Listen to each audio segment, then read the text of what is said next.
Welcome on board to Justice for Mohbad.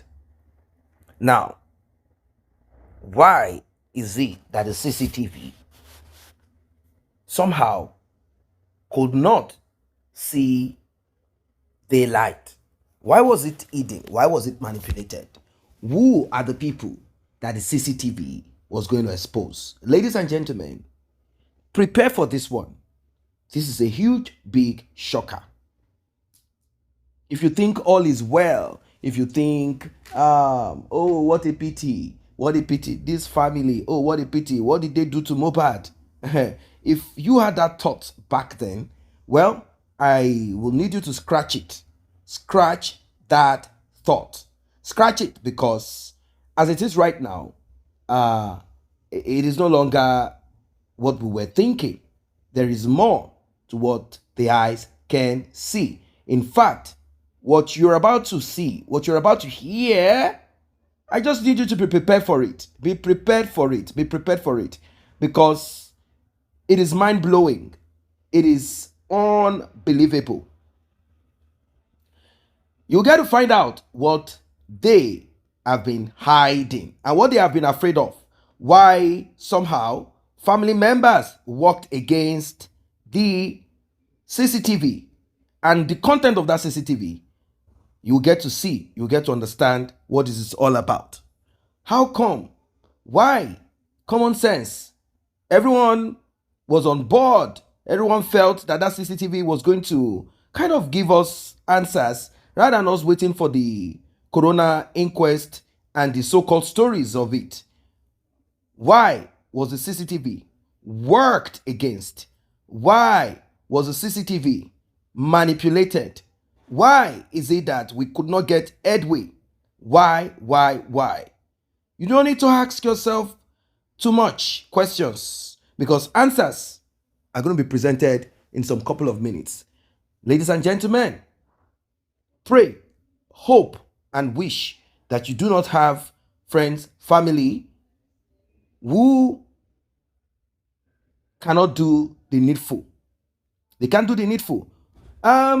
Some might be like, well, maybe they are trying to protect the interest of Mohbad too, because, you know, there are certain things that they do not want it to come to light. Like if any of this comes to light, and also importantly, if you observe the stand of Mohbad's mother, you realize that she knows much more. Do not think that these people are working in darkness. Greed is the only thing playing out in their lives. Be prepared, like I said. It is getting smoky hot. This is getting serious. In fact, it will make you question. It will make you question yourselves about humanity. Ladies and gentlemen, like, share, please. If you're just coming across, tap on the subscribe button. Turn on the notification bell. Returning subscribers and those that have been here, I say very big thank you to you. And to those that have tapped on the thanks button, the one with the love icon, $sign in the middle of it, may God bless you. May God replenish your pockets. May your pockets never run dry. May it never run dry. If you also like what we do, you can as well smash on that button that says thanks. Justice for Mohbad. It is either justice or nothing else. That is what we stand for, and that is what we will continuously stand for, regardless of whatever anybody says. Distraction here and there. Justice is what we stand for. Let's get right into it. That is why even police are DPP. And if you want any case to, like any serious criminal case, it be them face it on the DPP. It be ten to buy the lagbara to buy the lobby. By love, because kò sí police formation. So they need direct access to the DPP, because báwo lè fẹ́ ṣe case? Ẹ bá gbẹ́jọ́ lọ court. Tell about the prosecutor, a conscious exercise last. And that is the plain truth. How do we convince the DPP? Okay, this is a case we can prosecute. Because evidence against it will be. Because evidence against anybody. Even the corona they went to, nothing was taken there. Because all of us the evidence to prosecute whoever took Mohbad's life is with the family. And it is the same family you killed behind. But to Yomi Hamzat ni fancy Wunmi wà báyìí. Fancy Baba Mohbad wà báyìí. Fancy Kiriko wá ṣe. Owo le tell her because o ba le. Èmi dé okay, I have that depth and that knowledge. It's going to be tricky and dangerous, but let's go about it. Pẹ̀lú Adura pẹ̀lú gbogbo ẹ̀ ṣojú lásán ṣe wèrè ni. Evidence is tá wá ní tí bá pọ̀ sún CCTV ó máa knock Adura because it will be there in the CCTV. 3 seconds video ó máa knock ẹ̀. Kò ṣe kó máa affect ọlọ́pàá, kò ṣe kó máa affect ìjọba. Major person that will still have to, and that is why you can see the murder of your clearly. Òun lè ṣe ní gbogbo àwọn ọ̀rọ̀ sọkúsọ àwọn ọ̀rọ̀ abiyamọ ló fẹ́ pàdánù ọmọ kí lè tẹ wá béèrè fún justice. Sorry. If you know you're going to be on this app and you want to keep saying I want justice, àbí ní kọ̀rọ̀ lọ́kùn ẹ ó fẹ́ kí kọ́kọ́ ṣe àdúrà. Get out of the struggle. Olórí alábòsí lẹ́yìn tó bá sọ pé kọ́kọ́ ṣe àdúrà. Ready àti róòtọ́ nìyẹn because tí ẹ bá tí fẹ́ kí kọ́kọ́ ṣe àdúrà ẹ gbàgbé ẹ lè rí òótọ́ torí anybody tó bá pa Mohbad kò ní rojọ́ mọ́ rẹ̀ lẹ́sẹ̀. The only person tó lè rojọ́ mọ́nítọ̀ lẹ́sẹ̀ tí ò bá ti ní róòlù tó bá play róòlù kankan is Adura. Pọ̀ sí ó yá bọ́ uniform ẹ̀ wá kó wá wọ ilé. Ìyá pọ̀ sí ẹ̀mí tí báyìí kì í torí gbogbo ọ̀rọ̀ yìí ti pọ̀ sí báyìí. Kẹ́ tó pé bàbá pọ̀ sí ìwọ náà bọ́ pátá ẹ̀. Bí kò bọ́ bọ́ksà. Ìyá pọ̀ sí. Kó tó kọ bàbá pọ̀ sí. Sorry. Àní ẹ mute sẹ́ kó tó kọ bàbá pọ̀ sí. I'm on mute. Okay, bàbá ti gbọ́ àwọn agbọ́ lọ ni. Adébọ̀wá yìí replay later. Hello. Come on. Ọmọ tó lé ọmọ jáde bọ́tà sí ìyá yìí ti lọ ṣe cross. Oh, mommy, ẹjọ́ ṣe lè bá mi mú. Oh gosh. Àní ẹ kú bàbá pọ̀ sí kò sí wàhálà. Ẹ̀gbọ́n bàbá pọ̀ sí bọ́ síbí o. Kí tó lọ rí iṣẹ́ o. So that is what I want this platform to be doing. Ẹ fi ẹjọ́ wẹ́wẹ́ lẹ̀. Let us annex our energy and resources on how to get a tangible evidence. Tó bá jáde gbogbo àwọn lóyà sí bàbá àwọn lóyà sí kìnìkan èmi ò lóyà sí anybody in the family Aloba o. I am only loyal to Mohbad. Any unnecessary sentiment, Mr. Yomi, anybody, Mr. Yomi, you're not going to get anything. Mr. Yomi, ṣé rọrọ tẹsán lálẹ́ nírọ̀lẹ́ ó wọ̀ mí lára gan in the sense pé ṣàmọ̀ no normally tá bá ní pé ká wò náà téèyàn bá ń jáde a kàn máa sọ pé ká máa ṣàtúwí asán náà ni because kíní but at the same time náà a ṣáà ní dákẹ́ kí gbogbo ẹ̀dẹ̀ tutù lọ́bẹ̀ yẹn ká má rí pé bóyá àti èèyàn kan sì jáde at least kan sì ń sọ nípa ọ̀rọ̀ justice for Mohbad and I feel like bóyá reason yẹn tá a sì fi ń jáde tí gbogbo a sì fi ń tẹ̀ńtà láti sọ̀rọ̀ because a ní àwọn alamí náà lára ní ẹnu àwọn gọ́ọ̀mẹ̀ntì yẹn náà tó máa ní pé kán máa rán wá kán máa wá wò bóyá wọ́n tẹ̀ sí sọ ṣó ti sóhun àbó sì rẹ̀ wọ̀n àbí bákan. Now the issue of these tangible evidences until tó bá gbé Wunmi tẹ́lẹ̀ àwọn evidence kan tẹ́mi mọ̀ pé àwọn èèyàn kan ti ní evidence yìí lọ́wọ́ confam tẹ́pọ́n ti set tẹ́ pé ìgbà tó ti jẹ́ pé the likes of àwọn ìyá Mohbad tó lọ́mọ gan wọn ready láti sòótọ́ irú àwọn àdúrà tẹ̀ ń sọ yẹn wọn ready láti sòótọ́ it's just like nígbà tí mọ́mí Anjola ń sọ pé kí ni bí a mi tẹ̀mí wọ́n ti bọ́ yẹn sọ̀rọ̀ yẹn lẹ́ẹ̀kan tán ni ṣé bàbá Mohbad ṣé ṣó mọ̀ pa ìtẹ̀wọ́n ti bọ́ yẹn sọ tá a fi ń sọ pé bí àwọn ni wọ́n ṣì wọ́n lọ́nà or something like that tá a fi ń ṣàǹsọ́ bíbá before kó tó di pẹ́yìn dé nígbà tí àwọn bàbá gan tọmọ orúkú tó pa ọmọ wọn bọ̀ tẹ́rù ń bá wọn àti sòótọ́ ṣe understand but tó bá jẹ́ pé a rí ọwọ́ agbára kan bí ìfẹ́ tó power kan tó lè bá wa gbé Wunmi ká dẹ̀ rí lóòótọ́ pé wọ́n gbé ẹ understand ẹ believe láàrin week yẹn evidences máa jáde gbogbo àwọn fídíò tẹ́ ń wò yẹn ó máa jáde síta tán bá ti gbé Wunmi. If the Nigerian police are ready to do their job, she understand. Biru 3 seconds video yẹn tó bá yẹ pé wọn ò lọ bá wa bàjẹ́, tó bá yẹ pé kò sí bọ́ yẹn tí bá yẹ pé bí wọ́n lọ gbẹ̀yìn bẹ́bọ jẹ́ láti lọ sabotage ọ̀rọ̀ 3 seconds video yẹn, tó bá jẹ́ pé lóòótọ́ àti lódodo aríru rí lead 3 seconds video yẹn tó strong jáde gbé jáde wàláì kan lórí lead yẹn lásán kọ́kọ́ tẹ̀ gbé Wunmi náà gbogbo àwọn nǹkan tá à ń sọ yìí justice yẹn á ti lọ fi á ti lọ fíafíà. She understand. So the only thing tí mo rò bẹ́ẹ̀ sí ni pé sá ó lè yé yín dáadáa. sá mo ń gbọ́ yín. The only reason wọ́n fi stage Damola kó take it fall yẹn ni if Adura was the one accusing direct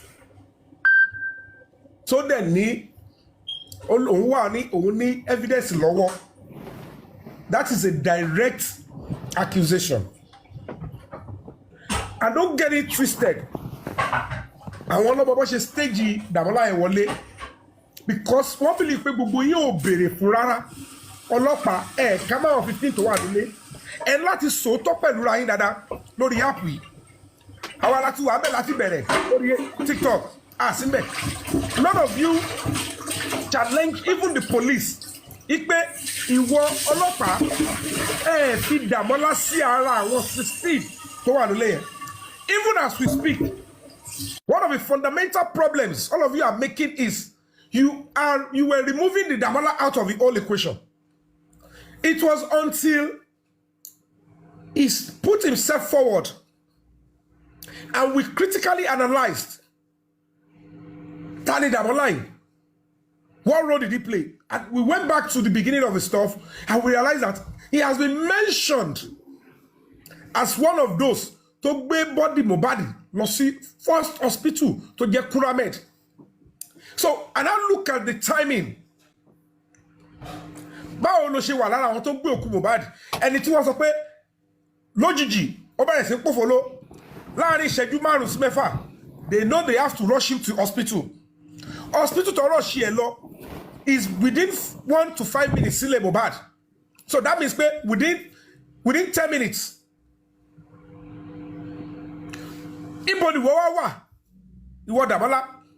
It was during interrogation tí mo máa pò ló parọ́ fún ọlọ́pàá pé Jákàndé òun ni ọ́fíìsì òun wà wọ́n pín òun wọlé wá ni. So now the whole stuff is clear. Àìmí mọ bí tẹ́mi ń ṣe wàhálà tèmi lọ. And I've come out plainly to say it. As we speak now, I will only be fully Maratona to my expect pé Lagos State government, Lagos State Police Command will unravel this matter. Because of proper investigation, except I find a way to bring out something substantial. Nítorí èyí tí ó ṣe díẹ̀ tó gba àfùwà pẹ̀lú bó ṣe jẹ́ pé Adura ó tún ń try láti cover. Èmi sọ fún àwọn ọlọ́pàá ẹ̀ gbàgbàgbà pé yàtọ̀ sí pé Damola yìí ó wà ń bẹ̀gbà tí Mohbad kú ó pẹ̀lẹ́ tó ru bọ́dì ẹ̀ lọ ẹ mú tiẹ̀ sẹ́gbẹ̀ẹ́ òun máa mú gàrí ẹ̀ ó máa mú gidi. Fídíò tá à ń sọ yìí pẹ̀lú àwọn lọ́ọ̀yà àwọn tí wọ́n kó wá tọ́lọ́ lọ sí law school mo ní fídíò yìí ó wà ní ọwọ́ Adura for over a year plus. Mo ní ọlọ́pàá lẹ pera yín. I said it to the Assistant Commissioner of Police Joseph Jayoba. Mo ní with your experience. Ẹ má bínú sir, Mr. Yomi, Mr. Yomi. Oh, ẹ má cut it. Mr. Yomi, ẹ má bínú. Oh my God. Ẹ yá máa sọ̀rọ̀ yín lọ. Ẹ máa sọ̀rọ̀ yín lọ. Ọ̀rọ̀ police commander lẹ sọ lọ, ẹ máa sọ lọ. And I told the Assistant Commissioner of Police Joseph Jayoba that you are a professional senior police officer. Èèyàn tó yẹ kó jẹ́ suspect in homicide case tí command in treat. Ó di video sọ́wọ́. Ó wá bọ́ta sọ fún yín pé ó sì gbójúgbóyà wá síbí. Sọ pé òun ta fóònù ní November 1st, 2024. Òun ta pẹ̀lú fídíò tá à ń sọ yìí. Fídíò tá à ń sọ yìí. Tí ẹ̀yin fúnra yín gbogbo fẹ́ jẹ́ kí n rí full one. ẹ dẹ̀ mọ̀ tẹ́ ń ṣe ṣé irú ẹni ṣó yẹ kó tiẹ̀ lè lẹ́nu bí what is going on, and they realize the fact that wàhálà ṣẹlẹ̀, and I did press conference towards that, and it is very very open and clear torí pé majority orí TikTok gbogbo ìta ṣe kò yẹ everybody. owó Yomi ń bèrè owó ní kọlọ́kàn báyìí sọ gbogbo ṣe owó yìí ṣó tiẹ̀ ó tiẹ̀ tó ẹ̀mí èèyàn ni, because people are thinking that effort yìí is just to look for who kpai Mohbad only. Ó ti ní ṣe pé gbogbo àwọn tó wà ń di script tí wọ́n kọ tí wọ́n fẹ́ fi pẹ̀yìn public lẹ́nu mọ́ yẹn àti ọlọ́pàá o àtòṣìṣẹ́ ìjọba tó wà ń di ẹ̀ gbogbo ọlọ́pàá bá báyìí pé bọ̀bọ̀ yìí ẹ wá bẹ ṣe máa silence ẹ̀, and people could not even understand that that is the risk involved. Ẹjọ́ kọ́, it is how to look at it and say how can we come together. Iṣẹ́ tó yẹ kí public can unite lórí ṣiṣẹ́ lórí yẹn, because kò ń ṣe àdúrà àti èyàn tó ti kọjá ọgbà wọn yẹn. The powers that be tí wọ́n ti ṣe nǹkan yẹn tọ́wọ́ báyìí pé táṣìírí gbogbo kíní bá máa padà tú. Ayé àkọ́kọ́ wò báyìí pé what is wrong with Lagos State Police Command, what is wrong with Panti, kí lẹ ṣe yìí. And it could lead to something catastrophic. Torí pé kò yẹ kó bá ọlọ́pàá any police formation ní di irú iṣẹ́ ìdọ̀tí bẹ́yẹn. So if the public are going to be serious in getting justice, ọ̀nà tẹ́ bá ń gbégbèsè tẹ́ bá fi rí, don't get it twisted. Kò ń ṣe ẹni tó pa Mohbad nìkan lè fẹ́ expose. Àti ọlọ́pàá o, àti ìjọba, part of the government, tó wà nídìí gbogbo nǹkan tọ́jọ́ tó látilẹ̀ tó gbẹ́ bọ̀dẹ̀ to package this to all of you. Until gbogbo yóò understand nínú struggle yìí nìyẹn. That is why those ones are gallivanting. Tade ò tí mọ̀ ohun tó ṣẹlẹ̀. We all know what happened. Nígbà tí Adura tó ṣe bóyá ṣe. Ẹ ti mọ̀ pé eléyìí he has a hand in it, he knows what happened. Ẹ ti ní yẹ́ bó ṣe ṣe. Ṣé láti sọ fún yín ni? Ìyàwó ló máa ṣerú ẹ̀. Tẹ́bá ti rí àwọn ẹ̀tọ́ ti wá, ìyàwó ló fẹ́ pàdánù ọmọ méjì, ṣẹ́yìn wá justice yà. Ṣé bí táwọn tẹ ọkọ mọ ohun tó ṣẹlẹ̀? Ẹ lè máa sọ pé ó mà ṣe o, irú ìyá ẹ̀ kínú ìyá ẹ̀ padì. Àti ní ọ̀tọ̀ pẹ̀lú accident kan, ó pàdánù ìyá ẹ̀, ó pàdánù bàbá ẹ̀, ó pàdánù ìyàwó, ó dẹ̀ pàdánù ọmọ tó bí. Àwọn máa ṣe gbà pé wọn ò rí dúró eléyìí. Same people will say we are looking for justice and they will come and tell you, kò sí àtẹlẹ́ ìgbàrú ẹ̀ o. Kó ti pàdánù àwọn kankan tó pàdánù láàrin ọdún méjì tí ready, because when you look at that constitution kò tí àwọn kò báyìí ló exist. Constitution kọ́ báyìí pé kí ló ṣẹlẹ̀ wọ́n pa èèyàn ta ló pa ẹni yẹn ló fẹ́ pa kò mọ̀ bóyá lẹ́kọ̀ọ́ náà lọ tí wá kò bóyá ìyá kan ló bí wọn. Why don't you raise your children properly? Kí ló yẹ tó wọn kejì ṣe lọ́wọ́ nú ẹ̀. So the only justice, the only progress is how do we get a concrete evidence tó bá pa bàbá Mohbad lẹ́nu mọ́, tó bá pa ìyá Mohbad lẹ́nu mọ́, tó bá pa Adura lẹ́nu mọ́, tó bá pa Wunmi lẹ́nu mọ́, tó bá pa àwọn ọlọ́pàá lẹ́nu mọ́, tó bá pa ìjọba lẹ́nu mọ́, tí public nìkan ló máa mú sọ́wọ́ báyìí pé kí ló dẹ́kun báyìí. And is that an easy task? That is where we should annex our energy, and that is why ṣe náà àwọn agent wọn yẹn gbogbo effort tẹ́ bá wá fi ṣe wàhálà lórí yẹn, they are working with them. How do we ìlara àti playing our justice bọ̀ wọ́n ṣe lára our justice tó bá ti ṣàwá. And that is where we are, where we are now. Ibẹ̀ ni wọ́n sọ pé ẹ ronú, because tó bá dé stage kan èmi ti gbéra mi lẹ̀ mo ti sọ pé I have dedicated my time, everything, but it's becoming frustrating. Even tó bá wà lọ́wọ́ mi báyìí sí, I will look at it. Am I going to be feeding social media? Or ta ni fẹ́ gbé fún? Ṣé ẹ rò pé ní tí ó bá wà ta? Ọ̀kan méjì ní kẹ́mọ̀ tó wà nílẹ̀ báyìí. The director of public prosecution Lagos State, tí fídíò ẹ bá bọ́ta tí wàhálà bá fi lè ṣẹlẹ̀ tí wọ́n fèsì pé ẹ wò kọ́tẹ́ yẹn ọlọ́pàá ń bò tó bẹ̀rẹ̀ sí attack gbogbo police stations tí wọ́n bá pa ọlọ́pàá lọ tó bá jẹ́ Yomi Fabiyi ló ṣe àyà gbàgbà tó gbé jáde lẹ́yìn tí gbégbé bá rí gbégbé tán, you will see the DPP, they will pile up charges against that person lẹ́yìn tó wọ́n bá ti fly around ẹ ti rí justice for Mohbad, because they will give the justice pẹ̀lú ìlera pẹ̀lú ìtìjú. But at what expense? And if on the other side, tó bá gbé lọ ní kọ̀rọ̀ lọ fún wọn pé ó yá ẹgbà o ohun tẹ́ wá lélẹ́yìí o, they will still come after you. And that is why it is important ká wá ọ̀nà tó jẹ́ pé even tó bá tiẹ̀ ti wà ńlẹ̀ we will àti àṣírí ti tú báyìí àfi tẹ́ ẹ̀ bá rẹ́dí àti wá òótọ́. Tí state bá ti fail, then you look for the federal. Òun la ṣe sọ pé national inquiry is important. That way wọ́n tẹ̀ ti exhaust gbogbo yọpọ̀yọ́ ni wọn. And then they will have to look for that evidence here.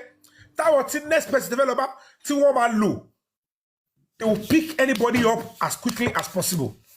Ṣùgbọ́n tí ẹ bá pawọ́ pọ̀ kẹ wá ìyẹn tẹkọ̀ ń rojọ́ àbí ṣe justice ti kú, justice wo ló kú? Tọ́ba sọ tó ṣọ́ọ̀jù ní gbogbo kéèsì ilé ayé, kéèsì Mohbad ló ṣọ́ọ̀jù pọ̀ máa rí justice. But at what expense? Torí gbogbo èèyàn tó ń sọ̀rọ̀ lórí ẹ̀kọ́ orí social ẹni tó wà lójú front line gan láì ṣe pé gbogbo ọmọdé ni gbogbo wa. Picking holes in irrelevancies. Bẹ́ẹ̀ ni pé yóò bímọ ṣé life ọmọ tẹ bí ò ní value ni. Èèyàn á máa sọ pé bí tó yẹ pé tó bá mú ẹ̀rí ẹ̀ jáde close to your 15-20 ló máa bá lọ. Àwọn tí iṣẹ́ máa bọ́ lọ́wọ́ ẹ̀ ọlọ́pàá mi tó máa rẹ́wọ̀n yẹn. Bóyá commissioner mi gan bá lọ. And you expect that they should just throw it out or kọ́kọ́ máa sọ ẹ kà lọ wá.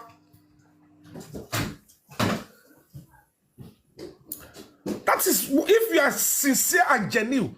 Ẹjọ́ kiri kan ẹgbẹ́ gbogbo àwọn propaganda kiri kan eléèbó voice kan no ayé voice kan voice báwo voice la fẹ́ máa wá sí àbíkẹ́ wá how do you get the result and don't expect that you get the result or that evidence kò ṣe gbẹ̀lẹ́ kò ṣe dandan kẹ́rì officially it can be seen through the back door but don't be surprised even can go through the back door gan àwọn ará wọn ti wà lórí bí they want to condemn it. And they want to push you to even opposite. Ibeleti ma mọ̀ pé ìfúnra yín gangan lóòótọ́. You are a minus into a struggle like this. Torí kọ́ni gbọ́mọ̀ fọyàn gbọ́yàn fọwọ́ ṣèbí kọ́ bọ́ṣà àti mọ̀yàn ni. Ẹ̀wá ní káwọn èèyàn wá fẹ́ dẹ̀ra wọlé. Power all means necessary to get the truth out. Kó jẹ́ pé lẹ́sẹ̀kẹsẹ̀ tó bá ti gbé tíọ́rì wọn lẹ̀ ẹ ti máa tẹ̀lé ẹ ti máa ṣe ẹ ti máa pè lẹ́yìn. Báwo la ṣe lè bá tẹni jẹ́ báwo la ṣe lè sọ movement ẹ̀. Ṣẹ́bọ̀ gbogbo yẹn tí ẹni tọ́lọ́ ò bá ti pa àfi tó wáyé pẹ́ ní o kò sí má jẹ̀mú pẹ̀lú kókó ṣe irú nǹkan tó ń ṣe àfi tí ó bá sí má jẹ̀mú bẹ́ẹ̀ ẹ fi gbogbo àwọn ẹbí lẹ̀ if the public ló wá justice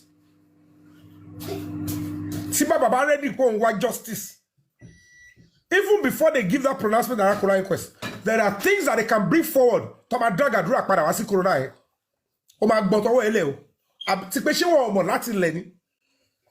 If there's anybody they have to drill and that corona is meant to drill and drill properly is Adura.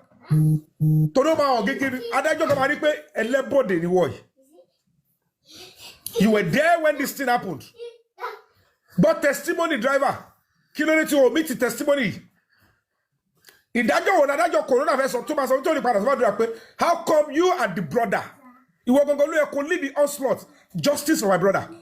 You are aiding and abetting a serious crime. You are accessory after the fact.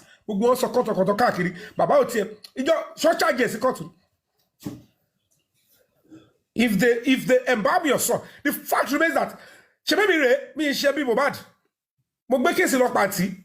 Wọ́n ní wọ́n dá mi lóhùn party mo lọ sí upper place. Kí ló dé mi ò ṣe ọba àròjọ fún yín pé gbà tí mo ti gbé lọ party yẹn o. Tọ́ ti dá mi lóhùn mo ti káwọ́rọ̀.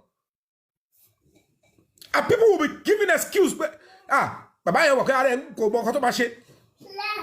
The same people tó náà àwọn làwọn thinking, àwọn làwọn kàwé jù, àwọn làwọn mọ̀ lọ́ jù. They will be placing an excuse for èèyàn tó make attempt lọ síbi èèyàn kan péré bí wà tó yẹ pé bẹ́ẹ̀ nìkan ni end of the road. Bí ìgbà tó yẹ pé bẹ́ẹ̀ ni end of the road. Tell about justice. Oh, you okay, Saku Baba, you need to make sure you drag them before the police and drag them. Toba Sheshe will go to court. Saku Adura, I drag them to court at Mohbad. If I have my means, what you drag you?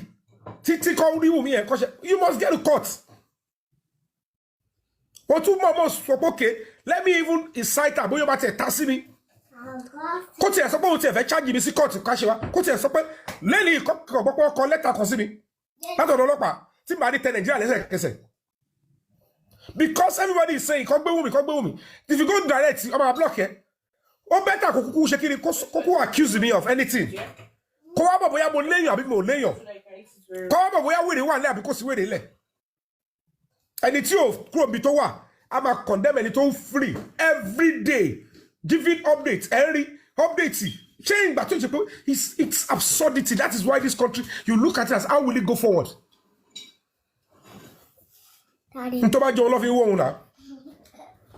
This struggle is going to bring results. You need somebody who has got a voice, who has a pedigree. And if it is gifted to the struggle, and the best thing you can do is to be looking for hosts, and you give them audience. Check yourself. You want to tell us we're going to say, I will conto. Like you're talking about why you are so your own. So, come by, ladies. Kini no. It's in the Department of Analysts. Even if they're going to be department to analyze the case on a very good day, only social media if it is true the public lower justice or the public space not condemn Ushetin because division of labor. Our come on the front line. Our cover show the social media not condemn. And they require justice. On a good day, we are all in the same team.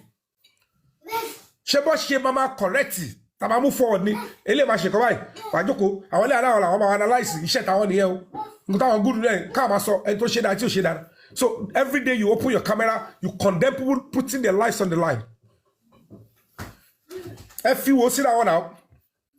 Ṣèbọ̀rú kọlẹ̀ yẹn làwọn náà ti ṣàjọ lórí pẹ̀lú lórí TikTok yìí kẹwọ́ wọn orúkọ tẹ́lẹ̀ kẹwọ́ bọ́ ṣe káfí wo èèyàn tó ti ń bí lórúkọ ẹ̀bọ̀ 20-something years ẹlẹ́ wá ṣe gbàtẹ́ pé ohun ti ẹ̀rí Yomi Fábíyì rí ohun ti ẹ̀gbọ́ rí. Wọ́n á já àwọn actor TikTok àbí wọ́n já àwọn actor Instagram àbáwọn actor tó ṣẹ̀ wá ìmọ̀ àwọn kókè wọ́n fẹ́ wọ governor office kan mi nílé wọ̀ wọ́n fẹ́ wọ minister office president mi nílé wọ̀ bẹ̀. But some things are not money kò ṣòwò.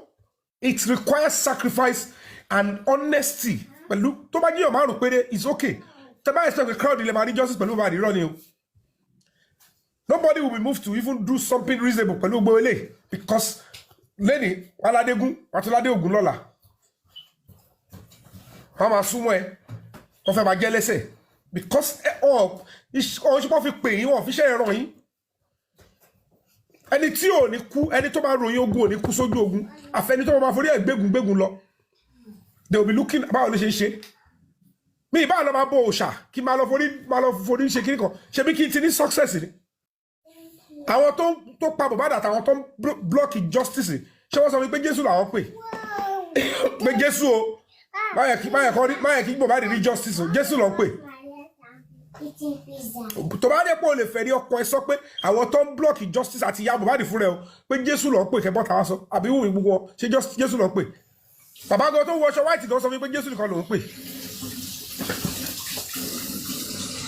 Wọ́n gbé family conflict wá irun tí wọ́n bára wọn pò ó yàtọ̀ sí justice the public béèrè láti bẹ̀rẹ̀ èmi ò rí bàbá Mohbad mi tiẹ̀ gbúròó pa àwọn tí mo fi bẹ̀rẹ̀ justice for Mohbad. I don't know him. I never heard about him. Tí mo fi bẹ̀rẹ̀ justice for Mohbad me tí only thing okay kí ló ṣẹlẹ̀ sẹ́lẹ̀ I got the images and I began go back to my pages ẹ lọ padà tó bá dàbẹ̀ fún mi pàrọ̀ go back to my you are on Instagram me ti delete go to that time ẹ bẹ̀ láti 12 yẹn kẹ́ lọ wo padà go and see engagement kẹ́ wá wo pé celebrity kan fi time ẹlẹ́ láti bẹ̀rẹ̀ ariwo yẹn gbà yẹn. Kẹwòye letters tó ti jáde lọ sọ́dọ̀ government lọ sọ́dọ̀ governor tó wà page mi kẹwòye tweet upon tweet attack upon attack nígbà yẹn táwa bá dún everyone náà kí ló ṣẹlẹ̀ at the end of the day wọ́n ní personal kini tiwọn ìwọ́n jù mí ìwọ́n ló máa wà in charge èmi máa wà in charge and they took over the whole stuff and they are making a mess of it. Àwọn náà lọ́mọ bá ṣe lọ engage ẹ̀ tó lọ engage gbogbo kini ìtẹ́ ìsọ tó fi di lọ́wọ́ ministry kan péré lọ́mọ adé láti bùsọ kéèsì ti forí ṣọpọ́ ẹnlẹ́ ṣe gbàtẹ́ pé gbogbo Nàìjíríà lọ́mọ̀ gbogbo agbára tó ní gbogbo Nàìjíríà lọ ni and they keep limiting you guys. Pizza. Ẹ wo sọ díẹ̀ náà bọ́ yẹ sọ kẹ mẹ́nu dákẹ́. Justice for Mohbad is coming. Àwọn ò dúró. They can deceive you. They can ask you to stop your support. Èmi ò support your Ọlọ́run. Tó bá yẹ kó Ọlọ́run ló ń rẹ̀ mí iṣẹ́ o. Òun lèmi fẹ́ ìrànlọ́wọ́ Ọlọ́run. Òun lèmi wá. If it is the will of God that this truth will be established, He will make provisions. But ohun tí fẹ́ kí gbogbo everybody mọ̀ àti wọ́n tó pa Mohbad o, court ni o, ọ̀gá ẹ̀ ni o, kìíní confirming kò kàn èmi. When it is time, ẹ máa mọ̀ lára. Kò ṣe gbogbo kọ̀rí nǹkan that's on the social media. Mo ti rí pé àwọn wọ̀ bìlì wíṣkì. Wọ́n fẹ́ mọ táìmù gan ṣó ti wà lọ́wọ́ ẹ̀. Ẹni tó fẹ́ pa kó tó ní gbogbo jáde, gbogbo wèrè yẹn kò sáyé fún yẹn.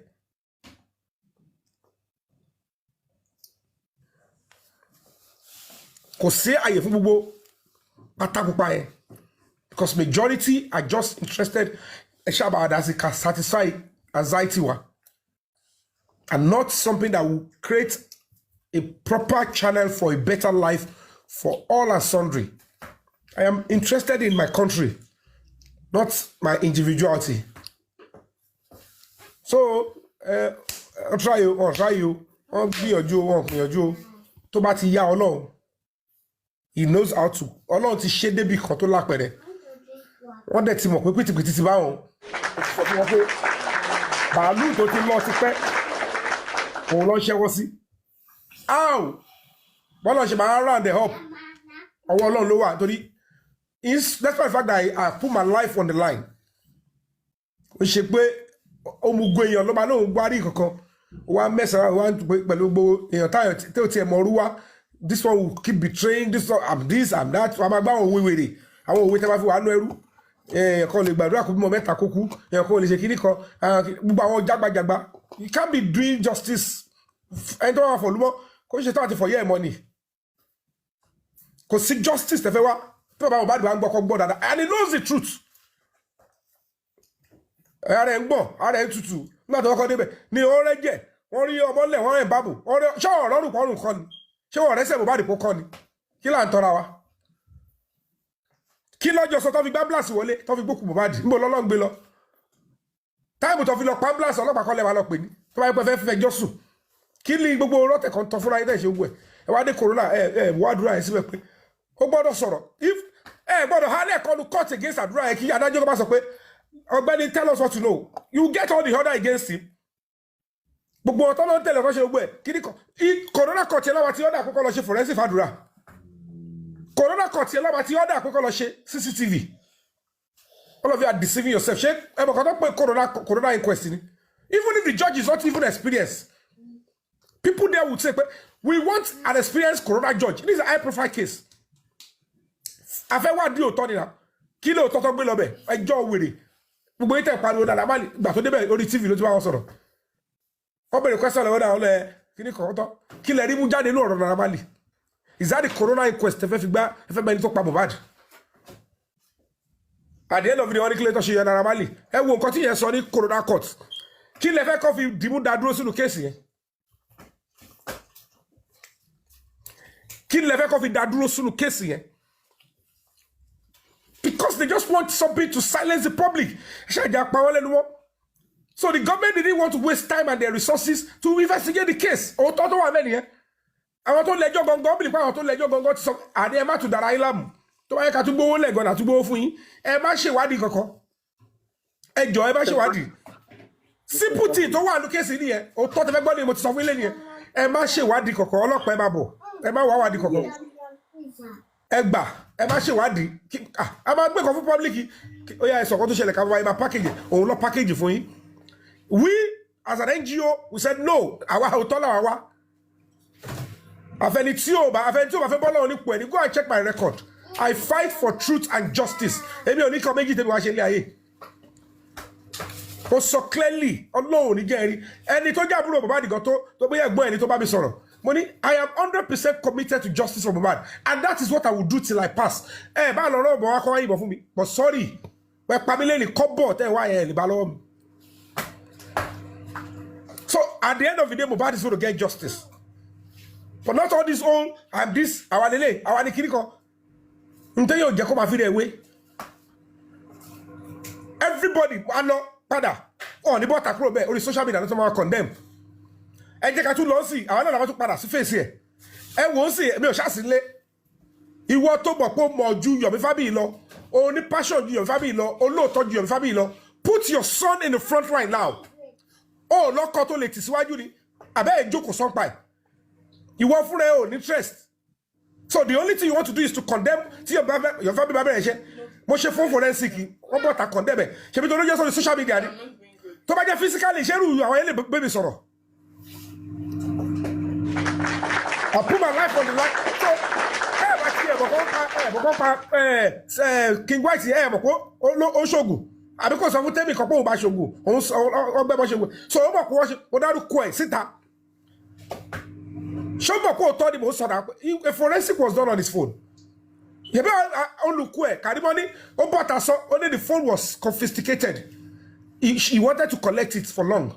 And somebody came out here and said nothing was done. And the bagbo. And if a key ever jafun kokodile de da, who are we as people? Who are we? One sick person with a woman came to say nonsense. And they took my obo. I mean, most I think I was on. What is before they were me? Now the question now is this: at any point did the guy himself show something what's here? Meanwhile, some of them are even working. Be one a case in Momo. Who is fooling this ones? Kilo fún l'assurance pé gbogbo nǹkan tí ẹlẹ́dàá Mohbad fẹ́ kó ṣẹlẹ̀ kó lè bá rí ìdájọ́ àti rí. But if I discontinue case, if I discontinue, what's my business with that? If I want the case to, it will continue, if I want it to continue. When they are putting a lot of people forward, I only my share with the social media. To marry in the pathway of my justice. Timo Waloy. Tyria physically. Ìgbà ẹnu máa bóyá ó lẹ́nu àbó lẹ́nu. Èèyàn kan máa jókòó sí Amẹ́ríkà máa sọ pé má kàn lóhùn ṣe jẹ́ bọ́ta máa bọ̀ physically. Tí bá ti ṣe wàhálà tèmi lọ, tí bá ti dé Nàìjíríà tí mo ti pursue case lọ, kò bọ́ta wá kó wá cross pé justice tó wá fún Mohbad, mo fẹ́ throw around in the way. Tó bá ní máa face ọ̀nà ẹ̀wọ̀n. Gbogbo àwọn tó ṣe ẹ̀rí tó ṣẹlẹ̀ sí wọn. Ìyílárí ẹ̀ yọ fóòmù lẹ́nu tó bẹ̀rẹ̀ sí mọ́ lọ́wọ́ tó ń bí ìṣẹ̀ṣẹ̀ mà. Tó bá dórí social media a máa lẹ́nu òun kan ló sá lọ sálágbọ́n kò gbọ́n bẹ̀ inú alágbọ́n náà làwọn ọlọ́pàá wọ́n ti fẹ́ mú ó tún sá lọ sí kóòtù ẹ má jẹ́ kọ́ mú mi and they will come here and be saying nonsense. Ẹ fi gbogbo ẹjọ́ burúkú yẹn lẹ̀ gbogbo ẹjọ́ tẹ́fẹ́ máa rò every day lórí kí ẹ fi lẹ̀. The only effort tí anybody lè ṣe báyìí is how can we the public get a substantial evidence tó o bá ti ní means or any idea of how evidence to point to and to Mohbad abi to play role or to make one dákẹ́, you keep quiet too. Stop your analysis because it's not helping. You're going to become a double agent, lie more because we enjoy your help. Oh, I pick a dákẹ́ come back. I want to dákẹ́. We don't even know what they want to do. You come and repair console pe. I will let you mo bó ṣe lọ rárá. Unto get key over delay. They are listening to all of you and they're like, only OTM, motion law. On sort of lobby. On will lobby. Be a only a reality lily. By no solo. And went on shake or giddy, and went on condemn, and went on poly. If you want to say anything, go share okay near 2,000, 1,000. Kill a vero, she on social media. If you're doing something, 20 or 15 to change the topic, there are many things you can discuss. Feel they are there, not to come because the only thing you should be looking for is if I don't have the mental strength, the technical ability to pursue any evidence. To jẹ́ pé tó bá jáde sí ẹ lọ́wọ́ ọlọ́pàá àwọn ẹ̀dẹ̀ mọ̀ ọ́n mọ̀ lọ́kọ́ ara wọn pé ẹni tó bá fẹ́ lọ wá irú ẹ̀ kó ṣetán àti fẹ̀mí ara ẹ̀ lẹ́ni. You either go for it kó rí nǹkan tó bá mú ẹ̀rí yẹn jáde because ọwọ́ ẹni tó bá ti gbà ọwọ́ àwọn tí ó pa Mohbad ló ti fẹ́ lọ gba ẹ̀rí yẹn jáde kò sí lọ́wọ́ any other person àtàwọn ọlọ́pàá tọ́jọ́ ṣiṣẹ́ papọ̀ ẹgbẹ́ òótọ́ yẹn lẹ́ni ihun tí ó pa Mohbad gangan tí ẹ lè fi rí ìdájọ́ òdodo ọwọ́ àwọn ẹbí Mohbad àbí ọwọ́ ọlọ́pàá àti ìjọba some people in Lagos state government tọ́jọ́ iṣẹ́ papọ̀ pẹ̀fẹ́ ní lẹ́ni other place àtàwọn tó wà nílé yẹn picture your brain níbo lẹ ti fẹ́ rí kọjá bẹ̀ yẹn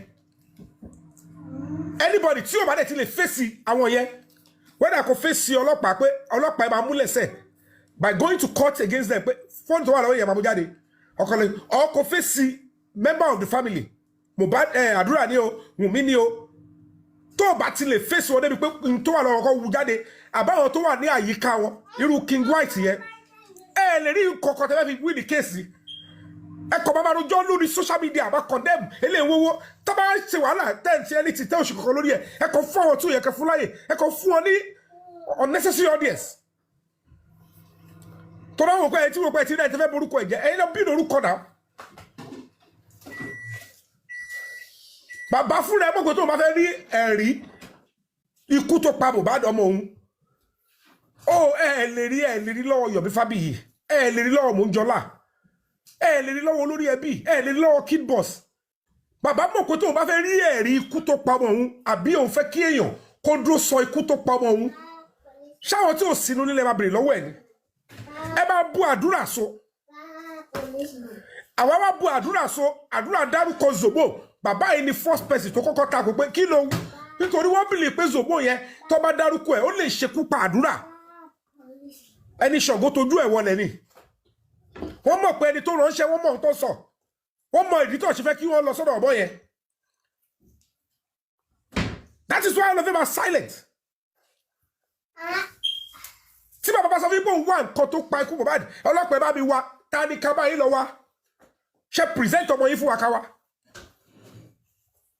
ẹni dàrú ṣàlọ́ ẹ̀ báàmù ó yẹ ọyìn sórí àdúrà kí ló ṣẹlẹ̀ lẹ́yìn yẹn níbo ni ká wá lọ ẹjọ́ ṣé yọ̀kan ló bí ọlọ́pàá tẹni kó máa wá ní ọlọ́pàá tó yẹ pé ẹ má lọ dára yín láàmú iṣẹ́ olè ṣe kiri ẹgbà ẹ lọ jókòó yín jẹ that is the picture on ground and then ṣé ń fẹ̀mí wá dí fi life ọmọ mi dí ẹni báwo yọ wèrè akọ̀wé ilé bá sọ̀rọ̀ ilé àsọ̀rọ̀ báwo what is all this nonsense what is all this ṣé Nàìjíríà yìí ṣáwọn ilé ṣé ọlọ́run báwo ló ṣe da àwọn èèyàn pàpàrà how can people be this dishonest èyí tó wọ́ọ̀sì jọ làwọn tó wà arrogant with ignorance they will come up here and be talking ẹni máa fún wọn lọ́díẹ̀sì mo dẹ̀ ń gbé orúkọ mi lẹ́ẹ̀kọ́ kì í ṣe fẹ́ bo orúkọ jẹ́ ni ẹ bàjẹ́ I will continue to push forward ṣe fẹ́ pa mí ni ó yá èmi rè ṣe mo yí ogun tí mo face láàrin December 3rd títí wọ time tí mo fi jáde pẹ̀lú ọmọ mi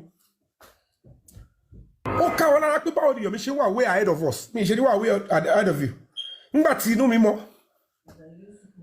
tí inú mi bá bàjẹ́ tí bá ń ṣèwà bàjẹ́ tí bá ń mú owó tí ò ṣe tèmi mi ò mú owó lẹ́rìí ilé ayé mi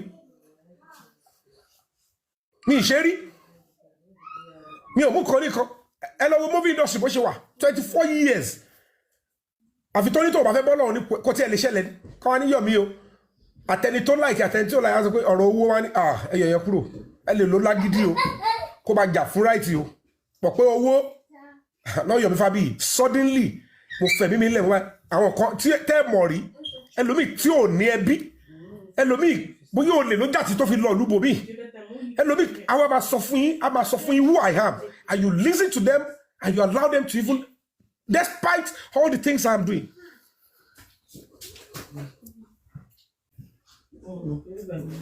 So when you see things what justice for Mohbad everybody cut it lórí bàbá ẹ̀yin fúnra yín tẹ̀ wá justice for ọmọ yín ibi nǹkan tẹ́fẹ́ kí ọlọ́pàá lò kó fi wá justice níbo ni kàtìrí ẹ̀kọ́ sọ́bí tàti lè rí. If you remove your son from the equation you are not a honest father. Tí ìyá Mohbad wà lóun wá justice for Mohbad kò wọ́n ti ẹ̀ṣọ́ kò wáyé sọ pé òun wá because wọ́n ní ta ni ká lọ gbà through ẹ̀. If your son is there torí ohun tó ṣẹlẹ̀ tó mọ̀ gbà pé aago mẹ́ta òru lọ jáde something happened. Ó mọ nǹkan tó cause ẹ̀jẹ̀. He knew what caused the bleeding profusely. So possible kí Mohbad máa bleed profusely ní Kòròdú. Òun kò tí aṣọ kò sọ pé Mohbad bleed profusely ní Kòròdú town hall. Ṣùgbọ́n bá tó débi tó ti bleed profusely ibi tí bàbá ti rí ẹ̀jẹ̀ tí Fọláṣadé ti rí ẹ̀jẹ̀ ìṣe làdúrà dákẹ́ even before the police and the coroner court. Bàbá ẹ̀dẹ̀ tún ṣì wà bẹ́ẹ̀ kò sọ pé no drill this boy. Kò béèrè lọ́wọ́ àwọn lọ́yà pé how can I get the truth out of my son? He must tell me what took his brother's life. But they need to shake. The only reason why he's getting involved is not because he was the one that demanded. I want that demand. Sorry. Tell me if he better justice for Mohbad. Me, many don't jẹ́ bàbá Mohbad. Me, but I want justice for my son. Ẹ bá mi wá kú tó pọmọ mi o. Wọ́n pọmọ mi ni o. Mo rẹ́jẹ̀ mi gbọ́ lẹ́nu bàbá yẹn. I only saw video and we thought it was externals. In spite of that, money, we still have to be patient. Go back to my pages. Hello, we want to post. Empathy, dárúkọ anybody. Ẹ jẹ́ kó lọ pa ṣiṣẹ́ wọn. So if Baba is saying, àwọn kan tó lẹ́yìn bàbá yẹn lọ́mọ ẹkú, kí ni gbogbo story? Bàbá ò ní leverage ju ìyá Mohbad lọ. Ìyá Mohbad kan ló gbọ́mọ síkùn. Òun ló gbé ọmọ síkùn. Òun ló fún ní ọmú. Kò bá fílẹ̀ 15 years after. Ó sì gbé kò terminate oyún ẹ̀. Ó lè terminate ẹ̀ tí bàbá yẹn ò ní mọ̀ kó ó ti ṣáde náà ó ní miscarriage. If people can criticize the mother, symbolize the fact remains that Teba give excuse from nǹkan tó ṣẹlẹ̀ nígbà tó kọ́kọ́ ṣẹlẹ̀. Why are you giving excuse from nígbà tó bá ti bẹ̀rẹ̀ sí mọ́ tó ti mọ́ TikTok tó ti mọ́ bó ṣe lọ and they are feeding us with lies. Kadi CCTV neighbor yẹn wọ́n múlẹ̀ ni ẹ rí pé gbogbo tẹ́lẹ̀ pọ̀lọpọ̀ sọ yẹn ẹ change òun padà. The man gave account of what happened. Ó tún bọ́ta sọ yẹn pé kò ṣe parẹ́ bọ̀. Ẹnà tún kọ́lẹ̀ bí mi ṣe sọ fún yín àti CCTV neighbor àti tinúlé Mohbad o àti extension gbogbo ẹ̀ sì máa jáde. Ó máa jáde tí ẹ máa gbádùn ẹ̀ gidi. Ó lè máa bọ́ sórí social media tẹ́ máa wò ní wòkí because of policy whatever. But I will tell you ó ti jáde àdẹ́fẹ́nu sọgbó tó wà bẹ́ẹ̀ fún yín. Though it come with a cost. It's going to come with a cost because the real people that own their children, they know for how she. So yeah, answer for you. Focus on how to annex your energy on getting evidence to say this is a public and this is what we have. And let's say we will bypass Lagos State Police Command and face the federal government. Bashe Soroloy. Audio ti wà lẹ̀ tó ti cook up. Tó ti àwọn foreign kini tó ti cook up lẹ̀ to indict the president of Nigeria pé òun gogo president Nigeria lórí kó má kí Mohbad wá the justice. They want to add so fún àwọn kan sọ mọ̀ pé sometimes when you look at conventional solution, political solution gba mi ma tún ó ma better. Daddy. Àwọn tó fẹ́ leak gbogbo kini, àwọn tí president ti shake tó ti mọ̀, tó ti bá rẹ̀ ni.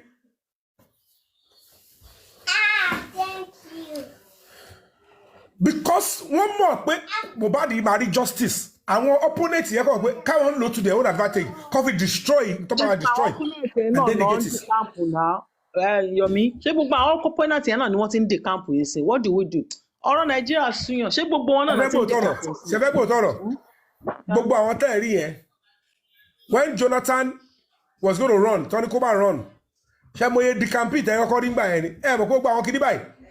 Really more politics me already like a political lesson be early stage lele even to bá fẹ́ contest election and to bá bẹ̀rẹ̀ sí náwó sí mo fẹ́ jẹ senator fẹ́ jẹ chairman tó náwó sí ẹ ti ko yẹn ò lè wọlé and to bá wọlé Adura kó parí congress ta ló fẹ́ jẹ àwọn tó ń ṣe sí wọ́n ṣe exercise wá parí congress party wá mọ gbogbo ward látorí state the national level to state to local wá mọ àwọn national officer tó bá ṣiṣẹ́ what time election kò ṣe sin tí wọ́n ti ṣe party congress lẹ́yìn tó bá ṣe lè tó ṣe council election tán wọ́n ṣe bá ṣe ẹni tó bá lọ fẹ́ jẹ honorable sí kò ṣe assise kò tó bá ṣe council election tán wọ́n bá ṣe congress party.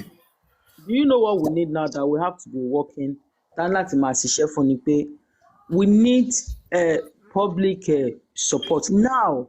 We have not really, it has not really, so we are still really, really àpẹẹrẹ dáadáa. People, àwọn èèyàn yìí wò pé a ti dá iṣẹ́ mọ̀ bóyá ọ̀rọ̀ Mohbad yẹn ti lọ, but a sì ní àwọn ìṣiṣẹ́ kan tó kàn déédéé máa jáde wá, just like it happened there.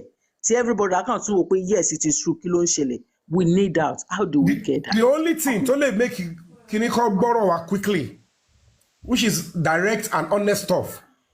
Whether anybody likes it or not, I will say it with my full chest. Lagos State Police Command and party is compromised. No, the case Mohbad. Sure.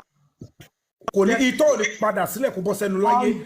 Èmi ti kọjá. I will say my own most. I said it before the commissioner of police. Kò ṣe pé torí mo wà nílò ìbò. Ẹ lọ ka speech mi. I will post it again. Onílé pàápàá gan wà bẹ́ẹ̀. Ó nawọ́ sí àwọn ọlọ́pàá yẹn tó investigate case Mohbad. Ọ̀gá wọn bẹ́ẹ̀ tó jẹ́ DCP Lati Ahmed. Ó ní why don't you tell us who is your officer? We can I think gbàbọ̀dé. But kò ń ṣe àbọ̀dé tó wá láti ọkàn wọn. Àbọ̀dé tó wá láti àwọn tó jẹ́ pé ẹbí gangan ni pé ẹ má dàrá yín láàmú. Kí ni gọ́ọ̀mẹ̀ntì fẹ́ máa ṣe wàhálà fún? Ẹ̀yin tẹ́ máa tafẹ́ lò fún witness.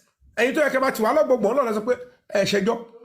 Ẹ tún wá fẹ́ ṣẹjọ́ nìkan ẹ tún ṣe óyá shop Norris. Kí ni àwọn ẹ máa ṣe wàhálà fún pé kí ni when the people that host don't believe because we're so backward as a society that we don't want to move forward. The next thing to bá ti involve pé èèyàn ọgbẹ́ èèyàn I believe pé family ló máa decide bóyá ẹni ẹ máa ní justice àbí kò ní ní and not the law of the land. Ibi tàti ní problem yẹn. It is not the family that will decide if Mohbad will get justice or not. It is the law of the land. The law does not know kò ń ṣojú ṣáájú. Òfin ò kì í ṣojú ṣáájú. Majority in Nigeria they don't know. Tẹ́ ń ṣẹjọ́ owó ìbùkún family ló máa decide. Ojú ṣáájú lẹ́kọ̀ọ́ wá ṣe. Bàbá ò lè pàdánù ọmọ méjì, ìyá kan ò lè pàdánù ọmọ méjì. Ibo la lọ́tà tó fi níbẹ̀. Let the truth be established, then they will know who should kí ló tó play role yìí. Ẹ̀pọ̀n tí sí Mohbad Àdúrà ti bẹ̀rẹ̀ sí kọrin. Ó ti ṣe mediator.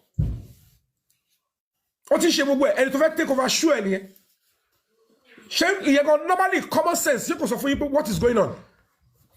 Ìyá yẹn dẹ̀ support irú ẹ̀. Ìyá wá sí press conference ó ní òun ò tẹ̀ sọ̀rọ̀ òun sọ̀rọ̀ Mohbad mọ́ Àdúrà lòun sọ báyìí. Táwọn yẹn ló sọ mọ́ nù. Ẹni tó wá lóun lead on behalf of the family ó fi Àdúrà lẹ̀. Ìwọ ẹ̀yin tẹ́ ń lead ẹ̀ sí bẹ̀ ẹni tó jẹ́ ẹ̀jẹ̀ gangan tó yẹ kó tó bá lead lẹ́ẹ̀kan péré ọlọ́pàá máa tẹ̀lé straight ni tádùrà bá jáde lẹ́ẹ̀kan òun ló ṣe lọ gbé Dàmọ́lá yẹn tó fi substitute. Èmi tí mo wá takú ẹ̀rọ bójú lásán ni commissioner of police sọ pé Dàmọ́lá ló bẹ̀ mi sọ̀rọ̀ mo ní mi ò gbàṣẹ. Mo tún wá kúrò tí ẹ̀rọ pé mo ní life tèmi mo kúrò láti ọ̀dọ̀ commissioner of police mo tún lọ sókè and I was still going to the same police command. Ṣé ẹ̀rọ pé ní ọmọ kékeré ni? Do you think it's a child's play? A commissioner of police says ẹni tó bá ẹ sọ̀rọ̀ rẹ̀ wọ́n ní àníbi ò gbàṣẹ. Wọ́n tún gbé lọ kóòtù 5 count charges àníbi ò gbà and I still pursue the case. Èèyàn kan máa ń jókòó ẹ máa sọ̀rọ̀ owó. Mr. Fabi àwọn èèyàn gorí wọ́n ti forí gbálẹ̀ wọn understand nínú gbogbo àwọn tí wọ́n ń pariwo justice for Mohbad èèyàn mélòó nínú gbogbo wọn tó wáyé pé tó bá ti encounter Nigeria tó bá ti gbogbo wọn náà torí bọnú it's only Yomi Fabi yìí nìkan ló dúró ni wọ́n padà wá lóní yes social maintain ṣé bí ọ̀pọ̀lọpọ̀ àwọn tó máa ń sọ̀rọ̀ lórí TikTok yìí ẹ̀ẹ̀kan ṣoṣo tó bá ti yọjú sí Nàìjíríà ọ̀tọ̀ ti gbé wọn ọ̀tọ̀ ti ṣe lè ṣé gbogbo wọn ti gbẹnu dákẹ́ gbogbo wọn I can mention name ibi ọgbà tí yẹ èkú dídé Nàìjíríà tó lọ kó bọ̀ kó gbẹnu ẹ̀ dákẹ́ all this àwọn gbogbo even àwọn oníbi tarifa tó lè sọ̀rọ̀ lọ all the kí lorúkọ bọ̀bọ̀ yìí only this Yomi Fabi náà òun náà ló máa dúró ló máa rangun mọ́ nǹkan sí Yomi Fabi náà he want to break him Ọlọ́run á dá wọn gbogbo wọn lẹ́jọ́. Welcome back. I can feel the tremor. I can feel the frustration and all of that in Yomi Fabi's voice. You know how bad, how terrible it is when you have given all and a lot and you are expecting people to come around. You're expecting people to do the needful. You're expecting people to rise up and see. You're expecting them to see what they are supposed to see. But unfortunately, they have refused to see. They are more concerned about irrelevancies. It creates in you that unhappiness. You just feel uncomfortable. You are wondering why. You keep asking yourself why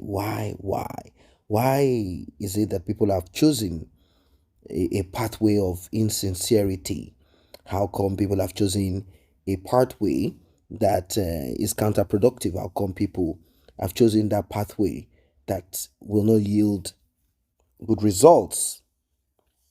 You must have asked yourself several times, why is this happening? Why are we having this kind and type of backwardness on justice for Mohbad? Why is it happening?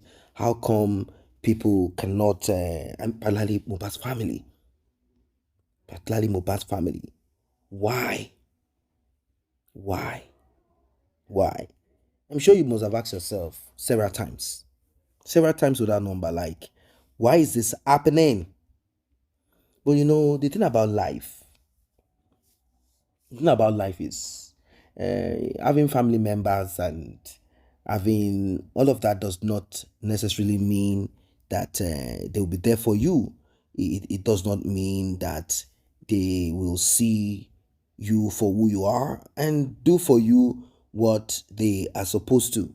It doesn't matter. It doesn't matter that you have family members. It doesn't make a difference. That's the point. It doesn't make them respect you even when you are alive or not alive. It doesn't make them, sometimes you'll be shocked. You'll be so shocked that family members, they're only concerned about what you can offer to them.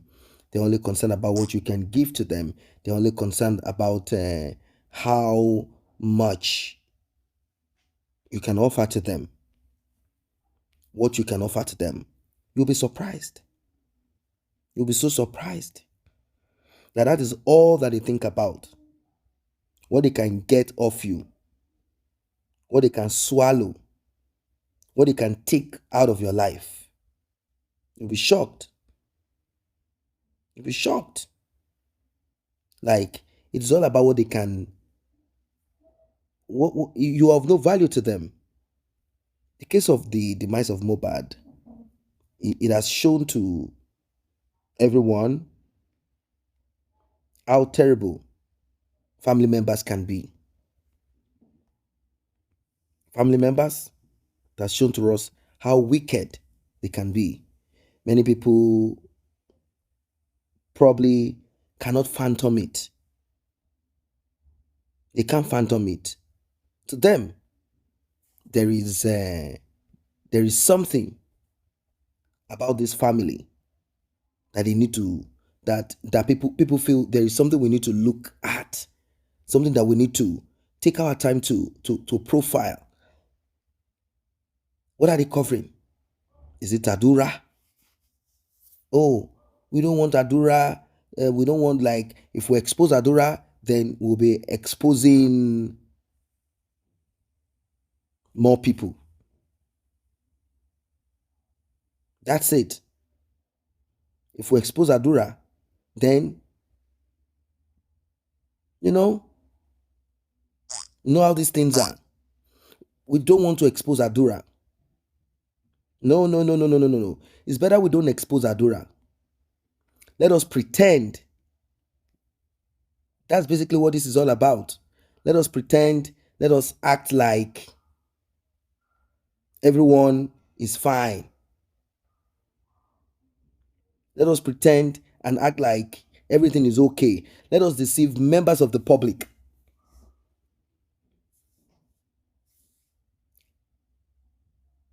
Let us deceive members of the public. Let us make it appear as if people don't know what they are doing. Having put in so much, so much into getting justice. Having put so much into it. Having put time, money, so much. And at the end of the day, this is what it is. If you take your time and you take your time to listen to the unsaid, then you see that there is so much that people, there is so much. So much. So much that people are kind of they've just put in too much into justice for Mohbad. Let me put it that way. They've put their heart into it, they've put their money into it, they've put so much into it, and you cannot blame them. You can't blame nobody. You can't blame anyone for trying to be useful. You can't. For trying to be a human being. You can't blame them for sharing their thoughts, for putting in their quota. You can't blame them. It's quite unfortunate, ladies and gentlemen. Um, well, what else can we say? What else can we say? What else? It is so difficult for a lot of people to kind of they are so invested in this justice for Mohbad, and it's so difficult for them to just forget about it. It's difficult for them to forget about it, to move on. They can't. Who wants to move on? Who wants to move on? Nobody wants to easily move on until they get that answer. What happened to Mohbad?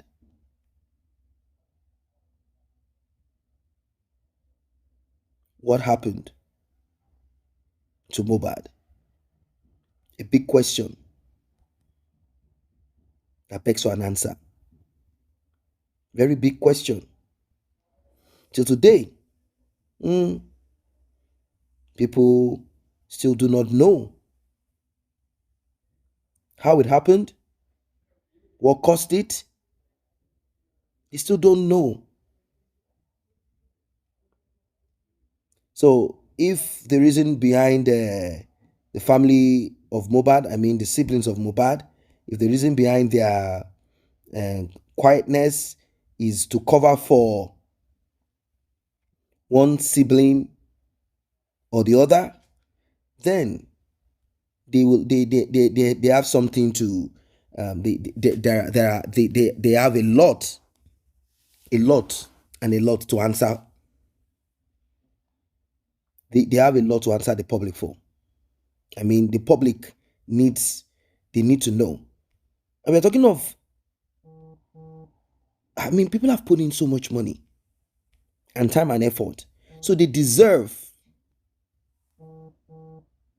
it. They deserve.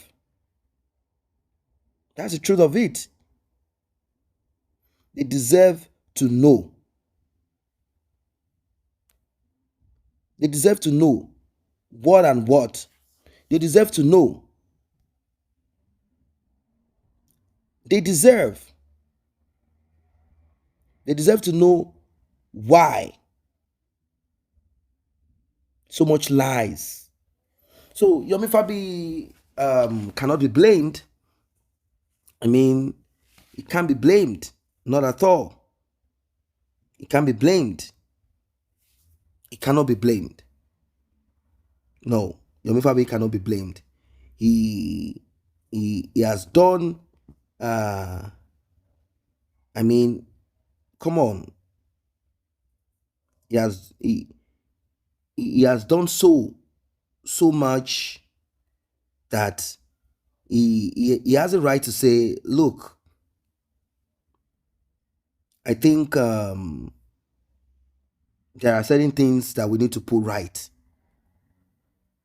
There are a lot that needs to be put right. There are a lot that needs to get done. But you know, some people might be like, yeah, let us just pretend and act like nothing is wrong. Nothing happened. Let us just stay put and pretend like all is well. Have you asked yourselves? Have you ever asked yourselves?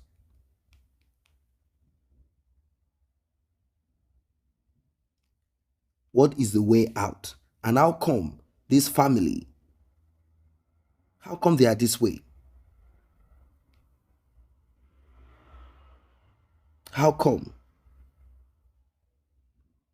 Well, what more can we say? Yomi family will continue to hammer on this. It will continue to press on it.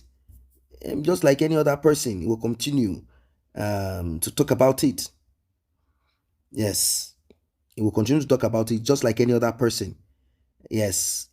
It will continue to let the world know. Same way we've been saying it. It will continue to tell the world and keep hammering on it. And I hope and I believe that one day,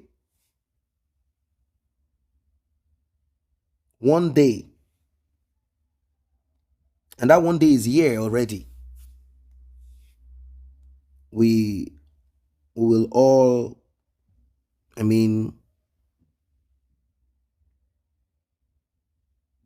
yeah, we will all arrive somewhere. Yes. We'll all arrive somewhere. No matter how family members are frustrated, members of the public, by deceiving them, deceit, and emotional blackmail and manipulation, trying to block consistently, continuously ways to get access. Tomorrow you hear, oh, we are going to take you guys there. We are arriving there. And it's all about them, but there is money. Then you say, Mohbad's father has one child. The child has IQ, trying to make it appear as if God has blessed Mohbad's father with another child, even though Mohbad is not alive, and that child is also a child with glory and destiny, and everything is fine. But the man needs money to take care of these children. Oh, let's donate money. Let's make him okay. Let's give him some money so that he can feed. He's Mohbad's father now. He can't be moving around the street without car. Now he's a famous man. Now he is everything everybody, every man should think of. Well, it is what it is, ladies and gentlemen. I do not know if anybody is interested in this kind of talk anymore. I think that people are more clear-minded on where they stand and what they believe in and what they want. They are no longer interested in being manipulated by anybody. No, not at all. They are clear-minded. They know what they want, and they know how. They know what they know what they want, and they know how it should be gotten. They know what they deserve. They're not going to be hoodwinked into or be manipulated by some abnormal stories. They are no longer interested in that anymore. What they are interested in is to get justice